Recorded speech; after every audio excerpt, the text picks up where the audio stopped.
To masu sauraro assalamu alaikum barkanmu da asbahin wannan rana ta Juma'a cikin shirin labaran asbar farko muhimman kanin su. Shugaban kwamitin da shugaban ƙasa Bola Tinubu ya kafa na manufofi da tsare-tsaren kuɗi da sauye-sauye a haraji Tayo Odayele ya ce kashi 81 cikin 100 na ma'aikatan Najeriya ba su da amfani. To al'amura sun daidaita a ƙaramar hukumar Makoda bayan wani rikici ya barke tsakanin manoma da wasu Fulani a garin Warba.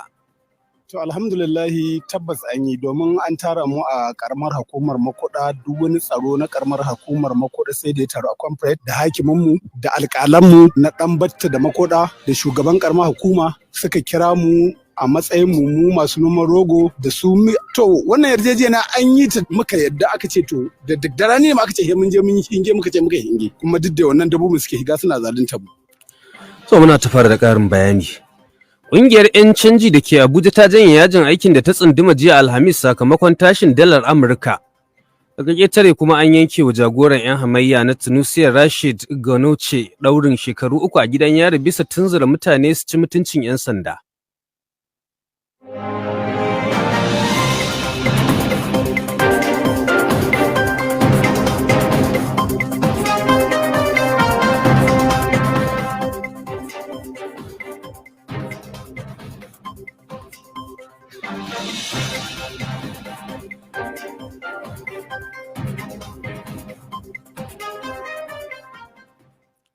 To kanan labaran aka saurara ne yau Juma'a 21 ga watan Rajaf na shekara ta 1445 bayan hijira daidai da 2 ga watan Fabrairu na shekarar 2024 miladiya.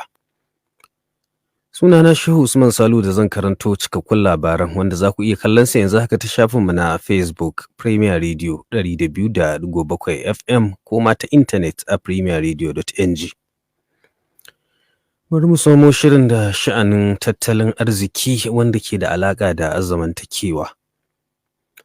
Shugaban kwamitin da shugaban ƙasa Bola Ahmed Tinubu ya kafa na manufofi da tsare-tsaren kuɗi da sauye-sauye a haraji Tayo Oyedele ya ce kusan kashi 81 cikin 100 na ma'aikatan Najeriya ba sa wani ɓangare da ke samar da ci gaba ga tattalin arzikin ƙasar.